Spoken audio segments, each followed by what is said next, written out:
He's gonna take you back to the past. I'm gonna take him to the psychiatric ward.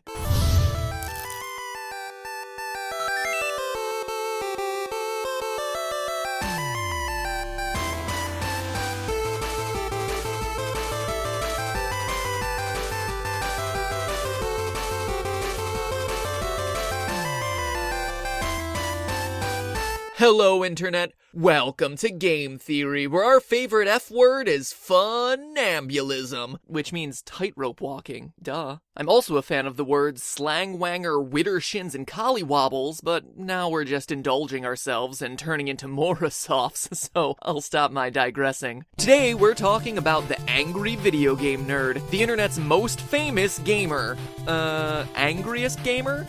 Before him. Now you're just messing with me. Nope, that's the happy video game nerd.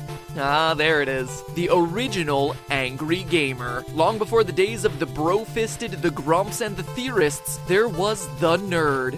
And Shit Pickle, but everyone tries to forget about him. In fact, the nerd was the first gaming celebrity I'd ever heard about that wasn't Miyamoto or some big game developer, who was just, quite simply, a gamer. He was the one who introduced me, and I think many of us, to the world of online video as a medium for game discussion and comedy. Quite frankly, he was a pioneer of the field, and without him, the gaming landscape across the web would look incredibly different, especially here on YouTube. But for as much as we laugh at the AVGN, and mind you, we're talking about the AVGN character and not James Rolfe the creator, when you come right down to it, there's a disturbing trend across his content, with the nerd's archive of videos documenting a string of alarming symptoms pointing towards severe mental and physical illnesses. Seriously, I'm worried about this guy. So for his sake, and for the sake of all of us who love trash-talking glitchy movie tie-ins and oversized AC adapters, what's wrong with the angry video game nerd? Let's diagnose. First, his namesake,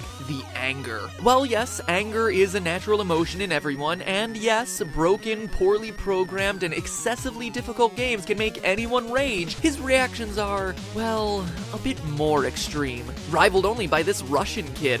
Yikes. And while everyone might shout out the occasional darn or shucks while working their way through a particularly challenging level, his feelings are a bit more colorful. Now you're playing with f***ing shit. You're better off f***ing shit than f***ing with this stuff. This shit. You don't know shit about how f***ing shitty this f***ing shit is.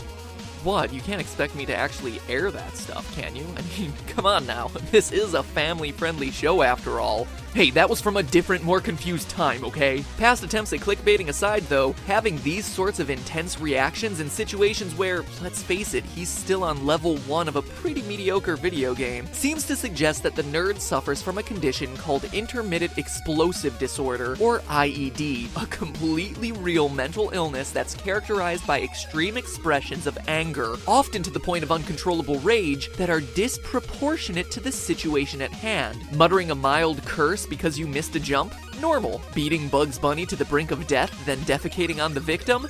Abnormal. Gnashing one's teeth and pulling their hair after losing a critical in-game moment? Normal. Using a flaming crossbow to destroy a decently functional gaming system? Abnormal. The Diagnostic and Statistical Manual of Mental Disorders, better known as the DSM-5, is the Bible of abnormal psychology. According to this document, to be properly diagnosed with a disorder, you need to meet 3 criteria. The first is that the anger needs to result in damage to either a person or property. Yeah. The second is that the explosive behavior needs to be disproportionate to the inciting action, i.e. big reactions to small events. And while yes, I agree that the Jaguar was a lackluster system, the normal response would not be to pull down one's pants and relieve oneself upon it. So definitely a big checkmark there, but it's the third that gives us a challenge. You see, this one requires that the behavior cannot be accounted for by another condition, and in this case, I think there might be an even better explanation for his erratic behavior. This Russian kid, on the other hand, total case of IED. Because when you come right down to it, the nerd is a lot more than simply an explosive rage addict. Over and over, we see evidence that he experiences intense symptoms of mental illness. What I'm talking about are his highly vivid hallucinations.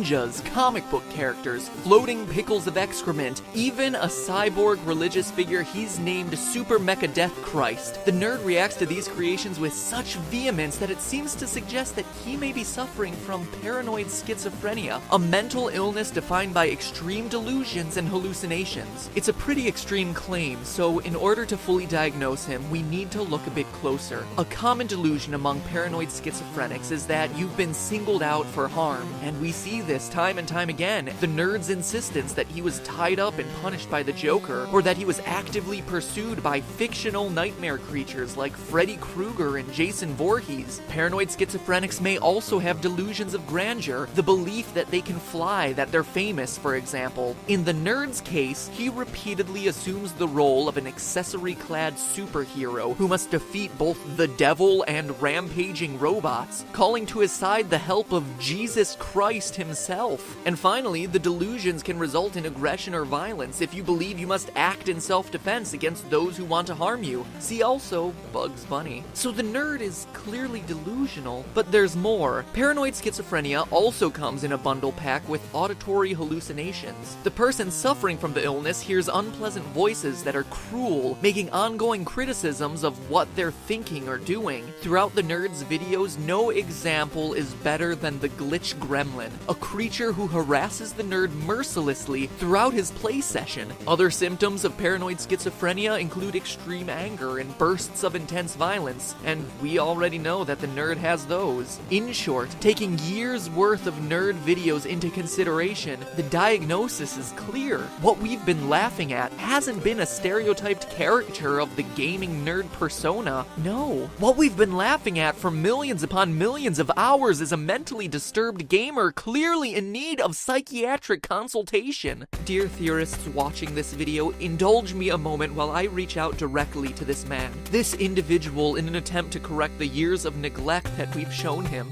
Nerd, if you're watching this, and I hope to Super Mecha Death Christ that you are, there's more. Now, I had hoped to tell you this privately, and I hate to bring this up in a public forum, but your Twitter unfortunately remained silent to my requests, so this is the only option I have left. After observing the tapes, something else rather concerning came to my attention. I guess there's no beating around the bush. I'm worried about your bowel movements. Across all your tapes, I noticed a disturbing trend in your, pardon the phrase, anal excretions. Roll the tape. You see here, as you evacuate onto Bugs Bunny's face, your fecal matter is incredibly loose, unable to form an actual stool. The excrement here is practically the consistency of melted chocolate mixed with water. In short, the rapidity of the evacuation, the volume pouring out of your anus, and the way your buttocks just seems to open this veritable floodgate is cause for concern. But that's not all. If you look here, as you defecate onto this Jaguar CD, it appears as though you're actually experiencing the opposite problem. Your feces is thick and sticky. The look on your face seems to indicate that this is painful and difficult to pass, almost as though you're constipated. And examining the sample closer, or at least as close as the medium of online video will allow me to investigate, shows poor digestion of the contents of your stomach. Personally, these symptoms make me worried that you might be suffering from an inflammatory bowel disease, specifically Crohn's disease. But without getting to examine the buttock region in person, I can't 100% make that distinction. Just be careful, okay? The last thing you want is to develop an anal blockage, or worse, a fistulae, which are these tunnels connecting anal abscesses to infected block glands. It's sticky. Anyway, just watch your ass. Literally. In the end, both paranoid schizophrenia and irritable bowel syndrome are treatable, but you should get that treatment immediately, nerd. Or not. I mean, we've all been laughing at your physical and mental illnesses for the past 8 years, and it seems to have made you quite successful, so I guess you could keep going with it. But at the very least, you now know what's going on, if you didn't already. So take that information and use it as you see fit. And out here in the Weboverse, just rest assured that one theorist is paying attention to you. But hey, it's just a theory. A game theory. Thanks for watching. Welcome back to the Super Amazing End Card Tournament, where last week Mega Man 2 took the cake, followed closely by Mega Man 3. Thanks for not surprising me, guys. And Mega Man 8, come on, really? Really? Ugh, whatever. In honor of the nerd, today's question: what is the worst game ever? Ranging from Link's CDI adventures and E.T. for the Atari to Superman 64 and Big Rig Racing? There's so many to choose from, I can't leave it to click. So leave a comment below to cast your vote for the worst game ever, and next episode we'll find out which one you thought was the #1 steaming turd. Nerd, nerd, nerd, nerd's the word. Nerd, nerd, nerd, nerd's the word. Nerd, nerd, nerd, nerd's the word.